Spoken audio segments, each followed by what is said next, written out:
सूत्रस्थ ही उपमान चाहिए। तो जैसे जैमिनी जी ने पान व्यापच्च तद्वत इस सूत्रस्थ उपमान बोधक तद्वत शब्द के द्वारा परामृष्ट व्यवहित उपमान बताया। अश्व प्रतिग्रह इष्टि में जो पूर्व पक्ष न्याय है उसे उपमान के रूप में रख करके पान व्यापच्य तद्वत में पूर्व पक्ष बताया गया।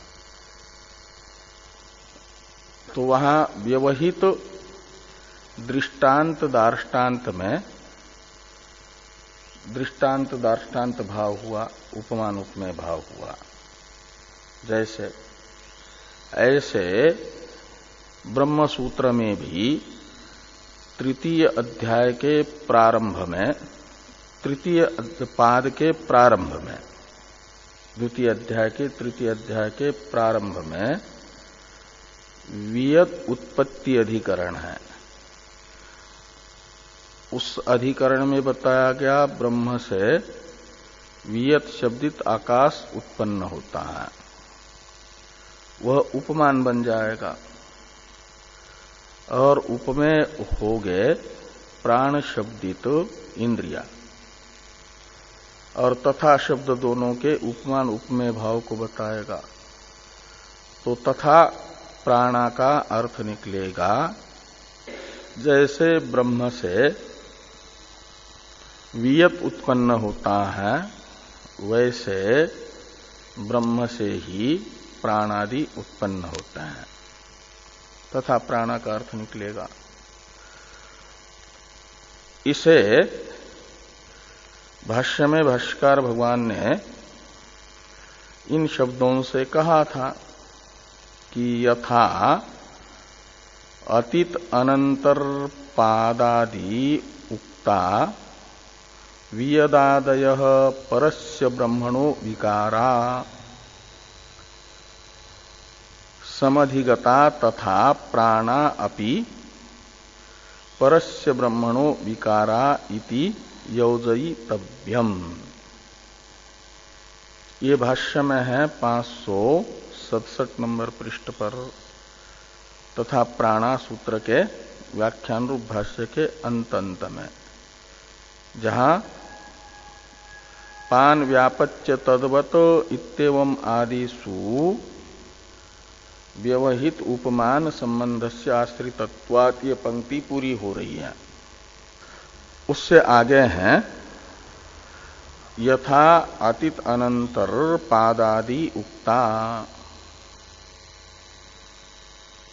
इसका अर्थ है कि जैसे द्वितीय अध्याय के तृतीय पाद के प्रारंभ में कहे गए आकाशादि ब्रह्म के विकार हैं, तथा शब्द बताएगा उन्हीं के तरह प्राण शब्दित इंद्रिया भी ब्रह्म का विकार है। ये सूत्र का अर्थ निकलेगा। सूत्र में ही उपमान उपमेय भाव होगा, सूत्रस्थ पदार्थों में ही, लेकिन व्यवहित उपमान के साथ प्राण का उपमान उपमेय भाव होगा। ये बात बताई जा रही है। तो भाष्य में हम लोग यहां तक का भाष्य तो देख चुके और टीका पूरी हो गई है। भाष्य में 2-3 वाक्य बाकी हैं, इसको देखिए कि कह पुनः प्राणानाम विकारत्वे हेतुः। तो कहते हैं प्राण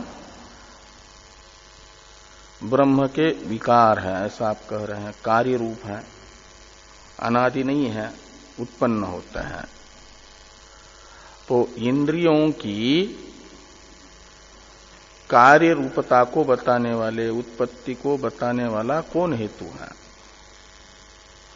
किस हेतु से प्राण शब्दित इंद्रियों में विकारत्व यानी कार्यत्व सिद्ध होता है, सादित्व सिद्ध होता है।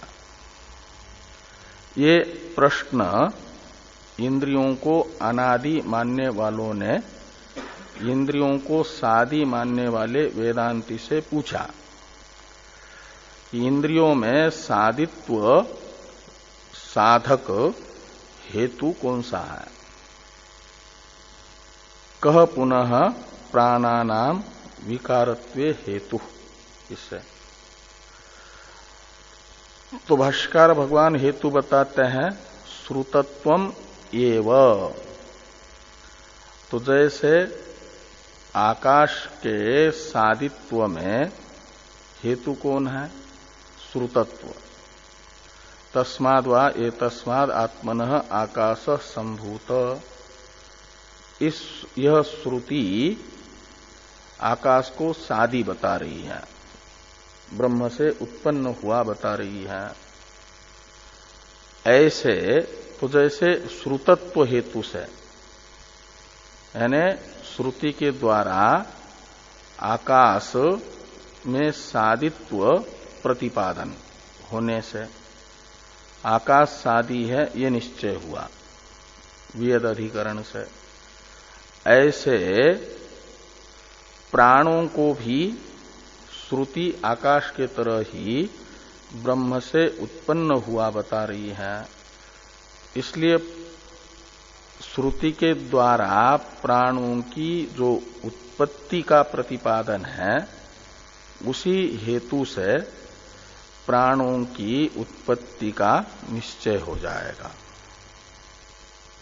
प्राणों में विकारत्व का कार्यत्व का निश्चय होगा। इसे बताने के लिए श्रुतत्वम एव ये हेतु वाक्य है, यानी प्राण उत्पत्ते है श्रुतत्वम एव निश्चायकम, ऐसा लगाना। श्रुति के द्वारा जो प्राणों की उत्पत्ति का प्रतिपादन हो रहा है वही प्राणों के विकारत्व का निश्चायक हेतु है।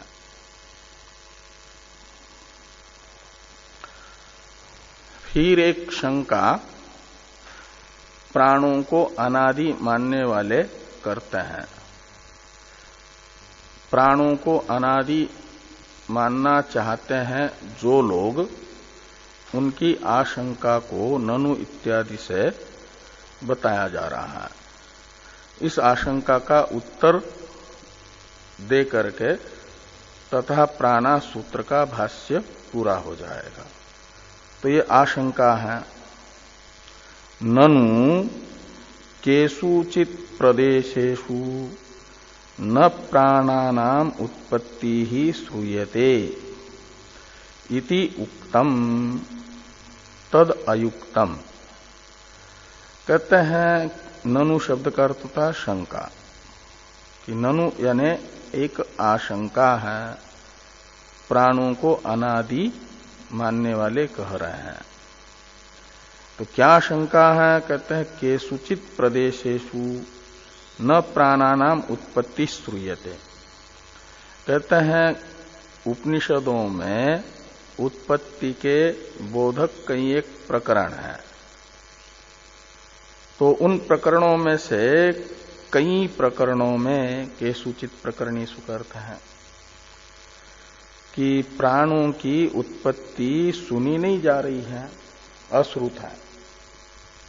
छांदोग्य में भी तत्तेजो असृजत इत्यादि उत्पत्ति प्रकरण में इंद्रियों की उत्पत्ति अश्रुत है। तैत्रीय में भी तस्माद् वा तस्माद् आत्मनः आकाश संभूत इत्यादि उत्पत्ति प्रकरण में प्राणों की उत्पत्ति अश्रुत है। तो इसलिए कह रहे हैं पूर्व पक्षी की केषुचित् प्रदेशेषु, यानी कुछ उत्पत्ति के प्रकरणों में प्राणानाम उत्पत्ति न श्रूयते, यानी अश्रुत है। तो प्राण के उत्पत्ति में श्रुतत्व हेतु नहीं दिया जाएगा, इस अभिप्राय से पूर्व पक्ष कह रहे हैं। तो अश्रुतत्व भी तो है प्राण उत्पत्ति में। तो न श्रूयते इति उक्तम, ऐसा हम पहले कह चुके, हमारे द्वारा कहा गया है। इस प्रकार की पूर्व पक्षी ने शंका की।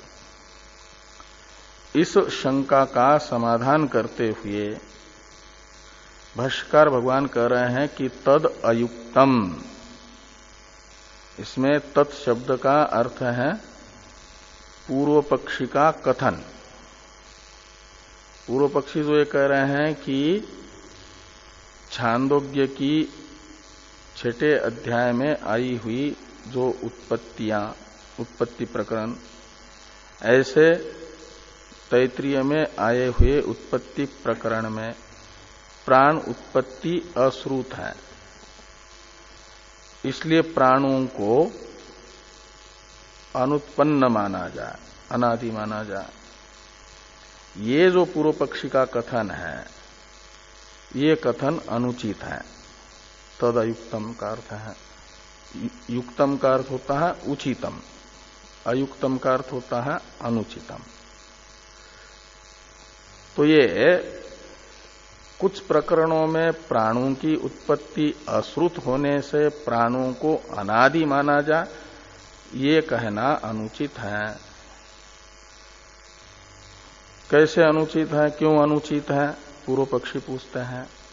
तो उसका उत्तर दे रहे हैं कि प्रदेशांतरेषु श्रवणात्, तो कहते भले ही 1-2 जगह न सुनी जाए प्राणों की उत्पत्ति अश्रुत हो, लेकिन प्रदेशांतरेषु यानी अन्य प्रकरणों में, मुंडक में, बृहदारण्यक में प्राणों की उत्पत्ति श्रुत है।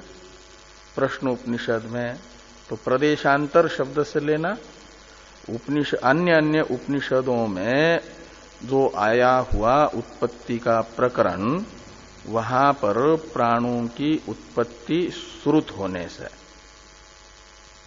प्राण उत्पत्ति का श्रवण होने से पूर्व पक्षी का यह कथन अनुचित है कि कुछ स्थानों में प्राण उत्पत्ति अश्रुत होने से प्राणों को अनादि मानो करके, ये आग्रह करना गलत है।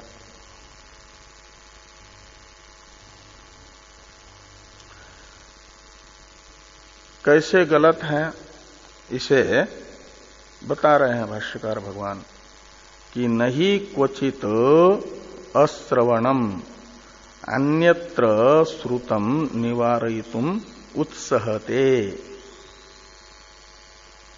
उत्सहते का अर्थ है समर्थ होता है, और न का अन्वय उत्सहते के साथ करना है, का अर्थ निकलेगा समर्थ नहीं होता। क्या समर्थ नहीं होता? उत्सहते का करता है अश्रवणम, क्वचित यानी कुछ प्रकरण विशेष में, उत्पत्ति के किसी प्रकरण विशेष में यदि प्राणों की उत्पत्ति का अश्रवण हो, तो वह उत्पत्ति का अश्रवण अन्यत्र श्रुत जो प्राणों की उत्पत्ति है उसे हटाने में समर्थ नहीं होता, उसे हटा नहीं सकता। प्राण की उत्पत्ति को हटा नहीं सकता का मतलब बाधित नहीं कर सकता, गलत नहीं बता सकता, का अर्थ निकलेगा कि उत्पत्ति सिद्ध होगी। एक प्रकरण में भले ही प्राण की उत्पत्ति अश्रुत हो, लेकिन मुंडक में, प्रश्न में, बृहदारण्यक में श्रुत है। तो मुंडक आदि में श्रुत जो प्राणों की उत्पत्ति है, उसको हटाने का अर्थ होता है ये बताना कि प्राण उत्पन्न नहीं होता। तो मुंडक में आया हुआ जो ये तस्मा जायते प्राणस मनस सर्वेन्द्रियाणि च, ये वाक्य है, इसे गलत वाक्य है ये। ये अप्रमाण है ऐसा बताने में समर्थ नहीं होगा छांदोग्य में प्राण की उत्पत्ति का अश्रवण। ये यहां पर कहते हैं कि नहीं क्वचित अश्रवणम अन्यत्र श्रुतम निवारयितुम उत्सहते। अब तथा प्राणा इस सूत्र का जो विस्तार से अर्थ कथन हुआ, व्याख्यान हुआ, उसका उपसंहार कर रहे हैं कि तस्मात् श्रुतत्व अविशेषात् आकाशादिवत प्राणा अपि उत्पद्यन्ते इति सूक्तम। तो इसलिए श्रुतत्व अविशेषात् यानी जैसे आकाश में विकारत्वेन रूपेण श्रुतत्व है, ऐसे प्राणों में भी श्रुतत्व विकारत्वेन रूपेण समान होने से प्राणों में विकारत्व प्राणों की उत्पत्ति सिद्ध होगी। तो प्राणा अपि उत्पद्यन्ते इति सूक्तम। सूक्तम का अर्थ है उचित ही कहा है, गलत नहीं कहा। हाँ, सुष्टु उक्तम, उचित कहा है।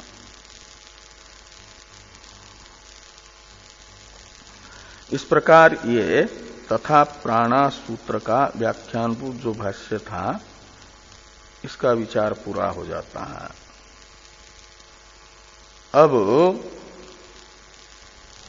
पूर्व पक्षी ने प्राणों को अनुत्पन्न बताने के लिए जो हेतु बताए थे उनका अनुवाद करके निराकरण कर रहे हैं। पूर्व पक्षी से पूछा गया था, पूर्व पक्षी का तो कथन है कि प्राण अनादि है, अनुत्पन्न है। तो जो प्राणों को अनुत्पन्न मानना चाहते हैं उन्हें प्राणों को सादी मानने वाले वेदांती के शिष्य ने पूछा था कि यदि प्राणों को आप अनादि मानोगे, कहीं कहीं उत्पत्ति के प्रकरण में प्राणों की उत्पत्ति अश्रुत होने से प्राण अनादि हैं ऐसा मानोगे, तो प्राणों की उत्पत्ति बोधक जो मुंडक श्रुति है, बृहदारण्यक श्रुति है, प्रश्न उपनिषद श्रुति है, उनकी क्या गति होगी? तो पूर्व पक्षियों ने कहा था कि प्राण की उत्पत्ति बोधक श्रुति को गौण माना जाए, गौण माना जाए। प्राण उत्पत्ति बोधक श्रुति मुख्यार्थक नहीं गौण अर्थक है। ये पूर्व पक्षी ने अपने मत के अनुसार अर्थ कर दिया था। गौणवादी ने उनके इस हेतु का अनुवाद करके ये बताया जा रहा है कि उत्पत्ति श्रुति गौण नहीं हो सकती। द्वितीय सूत्र में यही बताया जा रहा है। इसलिए द्वितीय सूत्र का अवतरण भाष्य जो है इसको देखिए। पहले यत् पुनरुक्तम प्राक उत्पत्तेः सद्भाव श्रवणात् गौणी प्राणानाम उत्पत्ति श्रुति इति। ये गौणी प्राणों को उत्पन्न होते हैं प्राण ऐसा बताने वाली श्रुति गौणी है, का मतलब गौण अर्थक है, मुख्य उत्पत्ति नहीं बताती प्राणों की। ऐसा पहले गौणवादी ने जो कहा था, याद है ये कहा था करके, कहां पर कहा था? एकदम शुरू में।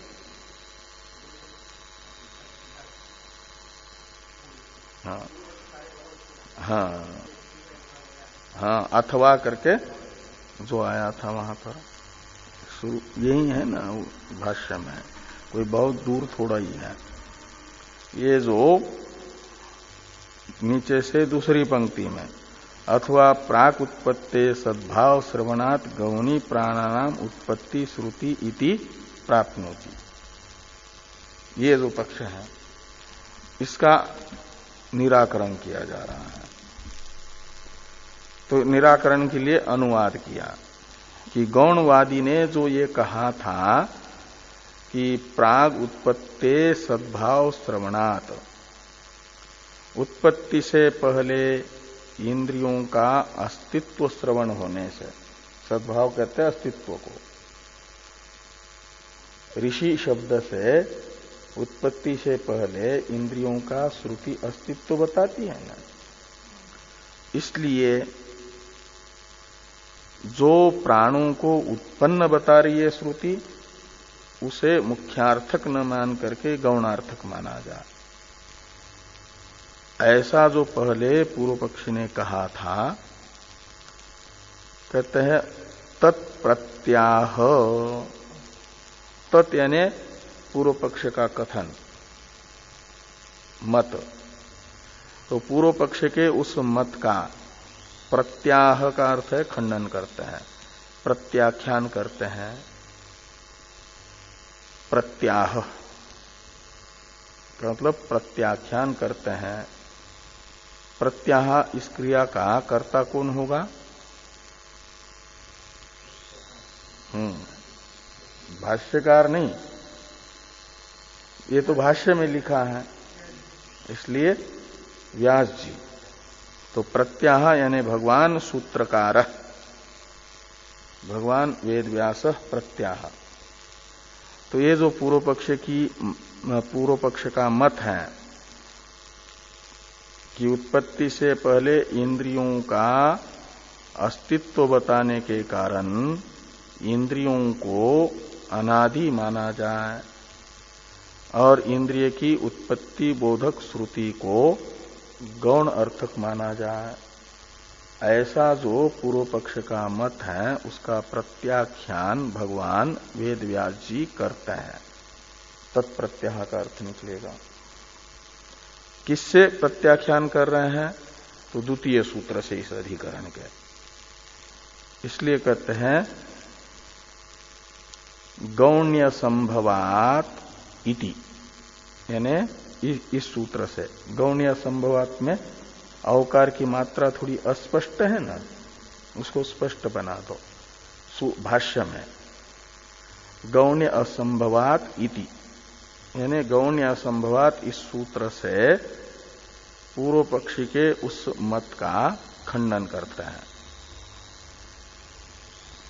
तो सूत्र का उच्चारण किया जाए।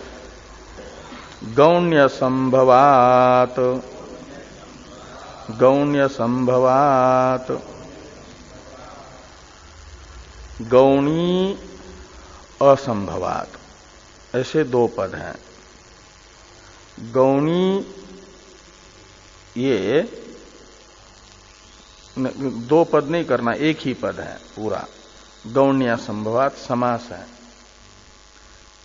गौण्याः असंभव गौण्य संभव तस्मात् गौण्य संभवात, ऐसा एक पद है। तो गौण्याः असंभव इति गौण्यासंभव तस्मात्, और गौणी शब्द से लेना प्राण उत्पत्ति श्रुति को, और प्राण उत्पत्ति श्रुति गौण नहीं हो सकती। प्राण उत्पत्ति में गौण श्रुतित्व असंभव है। क्यों? तो कहते हैं इसलिए कि एक ज्ञान से सर्व ज्ञान की प्रतिज्ञा सिद्ध नहीं हो पाएगी यदि प्राण की उत्पत्ति को गौण मानते हैं प्राण उत्पत्ति बोधक श्रुति गौणी होगी तो फिर एक ज्ञान से सर्वज्ञान की प्रतिज्ञा भी असिद्ध होगी, सिद्ध नहीं हो पाएगी। एक ज्ञान से सर्वज्ञान की प्रतिज्ञा को सिद्ध करने के लिए प्राण की ब्रह्म से मुख्य ही उत्पत्ति माननी पड़ेगी। जैसे आकाश आदि ब्रह्म से उत्पन्न होने के कारण ब्रह्म के विकार हैं, ऐसे प्राण भी ब्रह्म का विकार है। और जो विकार यानी कार्य होता है वह अपने प्रकृति यानी कारण से अभिन्न हुआ करता है। तद अनन्यत्वम आरंभण शब्दादिभ्य एक अधिकरण पहले गया, उसमें बताया है का प्रकृति और विकार का आपस में अनन्यत्व यानी अभेद होता है। प्रकृति कहते हैं कारण को, विकार कहते हैं कार्य को। तो कार्य अपने कारण से अनन्य होता है, अभिन्न होता है। तो प्राणों को ब्रह्म से अनन्य यदि सिद्ध करना है तो प्राणों को ब्रह्म का विकार मानना आवश्यक है। आकाश आदि ब्रह्म से अनन्य इसलिए है कि ब्रह्म का विकार है, ब्रह्म का कार्य है। ऐसे प्राण भी ब्रह्म से अनन्य आकाश आदि के तरह ब्रह्म का विकार होकर के ही हो सकते हैं, अन्यथा नहीं। और ब्रह्म का विकार बनने के लिए उनकी ब्रह्म से मुख्य उत्पत्ति माननी पड़ेगी।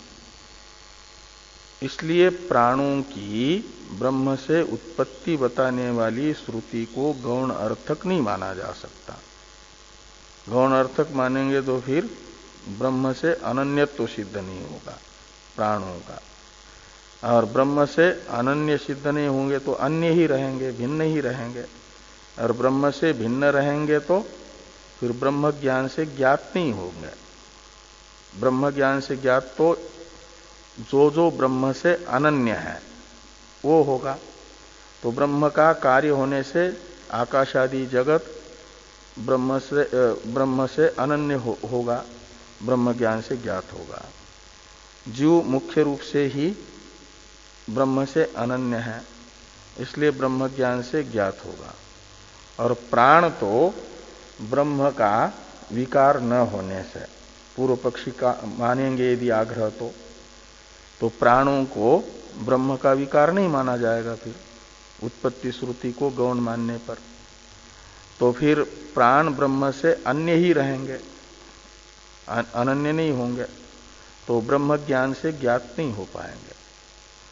तो ब्रह्म ज्ञान से ज्ञात नहीं होंगे तो ब्रह्म को जानने से सब कुछ जाना जाता है। ये जो प्रतिज्ञा है एक ज्ञान से सर्वज्ञान की, वह कहाँ सिद्ध हो पा रही है? वो सिद्ध नहीं हो पाएगी। इसके लिए प्राणों की उत्पत्ति श्रुति को, प्राणों की उत्पत्ति बोधक श्रुति को गौणी श्रुति नहीं कहा जा सकता। ये गौण्य संभवात से कहा जा रहा है। भाष्य में भाष्यकार भगवान इस सूत्र का व्याख्यान करते हैं। तो गौण्य संभवात में जो समास है षष्ठी तत्पुरुष, उसका पहले विग्रह करते हैं कि गौण्याः असंभवो गौण्य संभव, ये षष्ठी तत्पुरुष समास हुआ। और अर्थ कर रहे हैं गौण्य संभव पद का, नहीं प्राणानाम उत्पत्ति श्रुति गौणी संभवती। प्राणों की उत्पत्ति को बताने वाली श्रुति गौणी नहीं हो सकती, मतलब गौण अर्थक नहीं होगी। क्यों? तो कहते हैं प्रतिज्ञा हानि प्रसंगात। यदि प्राणों की उत्पत्ति को बताने वाली श्रुति को गौण मानोगे तो फिर प्रतिज्ञा की हानि होगी, प्रतिज्ञा छोड़नी पड़ेगी, प्रतिज्ञा सिद्ध नहीं होगी। कैसे सिद्ध नहीं होती इसी को बता रहे हैं। गौणी मानने पर और मुख्य मानने पर कैसे सिद्ध होती है।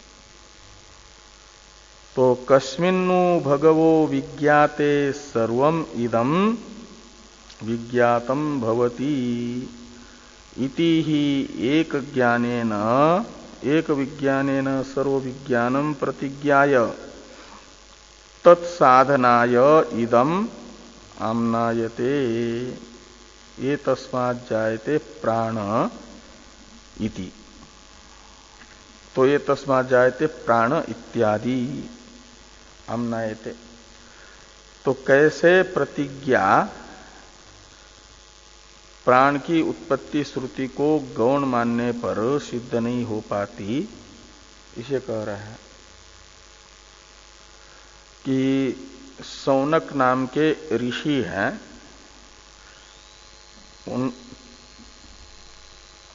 उन्हें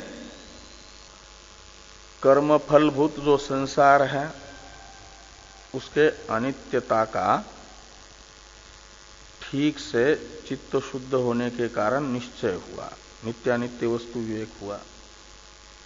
नित्यानित्य वस्तु विवेक का फल है अनित्य जो संसार है उससे वैराग्य। तो संसार से उनको वैराग्य हुआ। श्रुति यही कहती है कि परीक्ष लोकान कर्मचितान ब्राह्मणों निर्वेदमायात। जिज्ञासु को चाहिए कि लोक शब्दित जो कर्म फल है संसार, इसके गुण दोष का विचार करें। और जब संसार के यथार्थ स्वरूप का विचार करते हैं तो संसार का यथार्थ स्वरूप तो आत्मनस्तु कामाय सर्वम प्रियम भवति, ये है। न वा अरे पत्युः कामाय पतिः प्रियो भवति, आत्मनस्तु कामाय पतिः प्रियो भवति।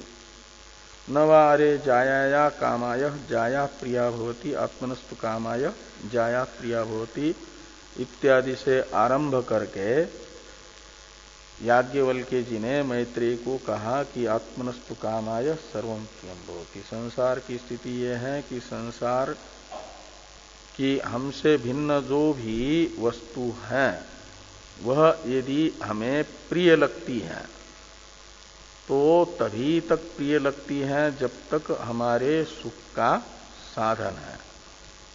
और जिस दिन कई दिनों से बड़ी प्रिय लगने वाली वस्तु है उसमें दोष दर्शन हो जाए तो फिर उसमें एक क्षण के लिए भी प्रियता नहीं रहती। जो राग था उसके प्रति प्रेम था वो प्रेम तत्क्षण हट जाता है दोष दर्शन होते ही। तो जैसे प्रतिकूल होगा तो फिर प्रियता नहीं रहती। और आत्मा एक ऐसा है जो किसी को भी निरपेक्ष प्रिय है, सबको सापेक्ष प्रियता नहीं है। अनात्म वस्तु में सापेक्ष प्रियता हमारे सुख का साधन है इसलिए प्रिय है। और जिस दिन हमारे सुख का साधन नहीं होगी उस दिन वहां से हमारा प्रेम हट जाएगा, मन हट जाएगा। ऐसे ही ऐसा विचार करें संसार की अनित्यता का, सापेक्षता का, उसमें जो गुण दोष है उन दोषों का परीक्षा करके यानी विचार करके संसार का स्वरूप जब सामने आएगा तो दोषवान ही आएगा। अशाश्वत दुखालय ही संसार है करके प्रतीत होगा। और फिर ऐसे संसार से मन हट जाएगा, उसमें राग द्वेष नहीं होंगे, राग नहीं होगा। तो इसलिए कहते निर्वेदम आयात, निर्वेद कहते हैं वैराग्य को, वैराग्य को प्राप्त हो जाए। और वैराग्य हो जाए तो फिर क्या करें विरक्त होकर के। और परीक्षा का स्वरूप भी बताया फिर, नास्ति अकृत कृतेन, अकृत जो मोक्ष है स्वरूप अवस्थान है, वह कृत जो कर्म है उससे नहीं होता, अपितु ब्रह्म ज्ञान से होता है। परम पुरुषार्थ नित्य जो है मोक्ष, उसकी प्राप्ति होती है ब्रह्म ज्ञान से ही। और वो ब्रह्म ज्ञान प्राप्त होता है तद विज्ञानार्थम स गुरुमेवाभिगच्छेत समित्पानि श्रोत्रियम ब्रह्मनिष्ठम इत्यादि कहा जाता है। ये सब मुंडक उपनिषद में कहा जा रहा है। और फिर शौनक ऐसे ही है, उन्होंने संसार की परीक्षा की और परीक्षा करके संसार के विषय में उनको वैराग्य हुआ। और वैराग्य हुआ तो नित्य वस्तु जो मोक्ष है उसे प्राप्त करने के लिए ब्रह्म ज्ञान ही एक साधन है। ये जब उनके समझ में आया तो ब्रह्म जिज्ञासा हुई और ब्रह्म जिज्ञासा को शांत करने के लिए, ब्रह्म ज्ञान प्राप्त करने के लिए वे अंगिरा ऋषि के पास जाते हैं और वहां पर जाकर के उन्हें प्रार्थना करते हैं अधि भगो ब्रह्म। और जैसे ही शिष्यत्वेन रूपेण अंगिरा जी ने शौनक ऋषि को स्वीकार कर लिया तो फिर एक प्रश्न करते हैं, कस्मिन्नु भगवो विज्ञाते सर्वम इदम विज्ञातम भवति। हे भगवो का मतलब हे भगवन, ऐसा अंगिरा जी को संबोधित करके शौनक जी ने ये पूछा कि हे भगवन, ऐसी कौन सी वस्तु है जिसको जानने से सब कुछ जाना जाता है, कुछ भी जानना बाकी नहीं रहता। कस्मिन्नु भगवो विज्ञाते सर्वम इदम विज्ञातम भवति। ये है एक ज्ञान से सर्व ज्ञान की प्रतिज्ञा। और इसे सिद्ध करने के लिए फिर अंगिरा जी ने बताया ये तस्मात् जायते, यानी सारा जो जगत है वह ब्रह्म का ही विकार है करके बताया। इसे यहां पर भाष्यकार भगवान बता रहे हैं कि कस्मिन्नु भगवो विज्ञाते सर्वम इदम विज्ञातम भवति इति ही एक विज्ञानेन सर्व विज्ञानम प्रतिज्ञाय।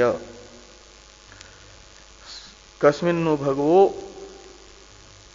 विज्ञाते सर्वम इदम विज्ञातम भवति, इस वाक्य से एक ज्ञान से सर्व ज्ञान की प्रतिज्ञा करके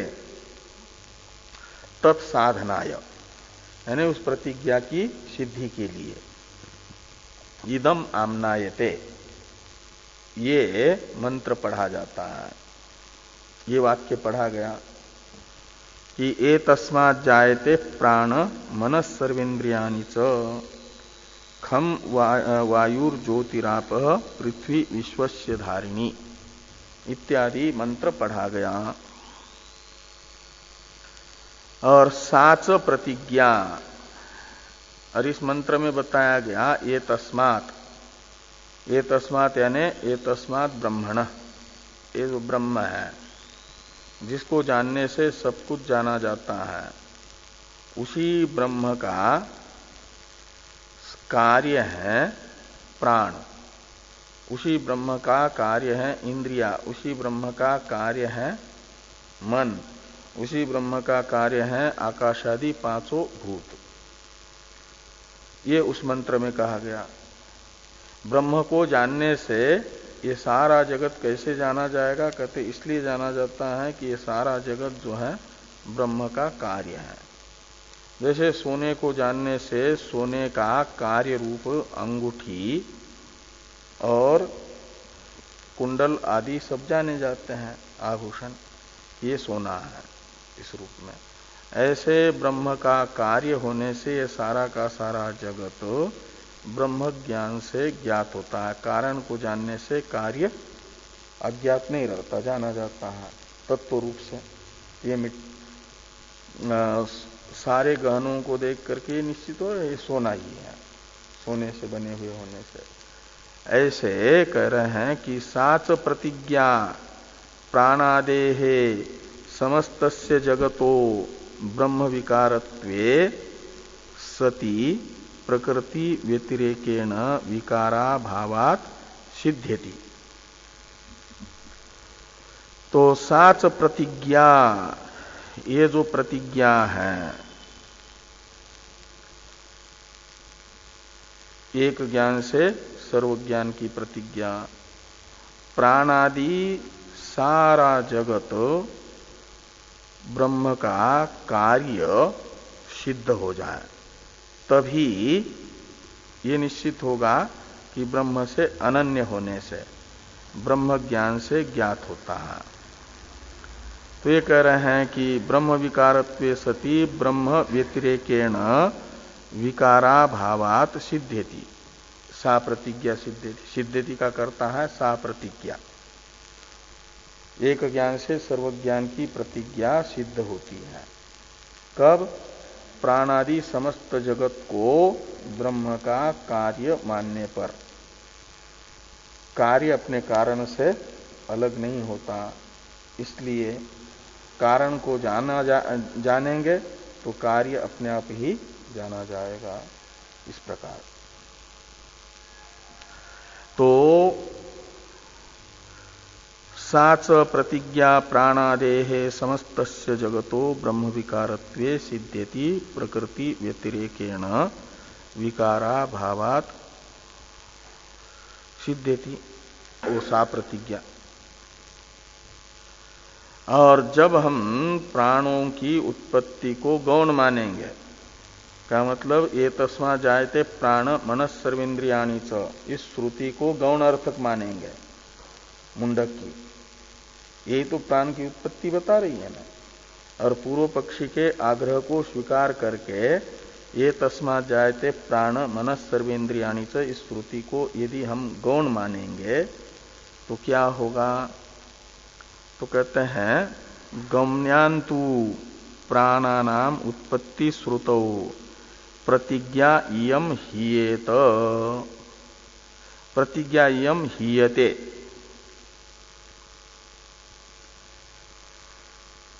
हीयेत है कि हीयते हैं? उसमें क्या है दूसरी पुस्तक में? है? हाँ, तो लट लकार है कि लिंग लकार है, ये पूछ रहा है। वो तो लिंग लकार में भी कर्मणि में हीयेत बनेगा, तो हीयते हैं तो ठीक ही है। तो अर्थ निकलेगा कि प्राणानाम उत्पत्ति श्रुतौ गौण्यान्तु, प्राणों की उत्पत्ति श्रुति को गौण मानने पर इयम प्रतिज्ञा, यानी एक ज्ञान से सर्वज्ञान की जो प्रतिज्ञा है, ये इसकी हानि होगी। हीयते का अर्थ है वहा त्यागे, छूट जाएगी, इसको छोड़ना पड़ेगा इस प्रतिज्ञा को। फिर प्राण जो है ब्रह्म का कार्य न होने से ब्रह्म से अनन्य नहीं होंगे। ब्रह्म से अनन्य नहीं होंगे तो ब्रह्म ज्ञान से फिर ज्ञात भी नहीं होंगे। तथा च प्रतिज्ञात अर्थम उपसंहरति, इसकी अवतरण टीका है, तथा च प्रतिज्ञातम अर्थम उपसंहरति इत्यादि जो वाक्य आ रहा है, इस ये है एक गौणवादी की शंका का समाधान करने वाला वाक्य। गौणवादी की शंका को टीकाकार बता रहे हैं ननु इत्यादि से। इस पर चर्चा हम लोग कल करते हैं।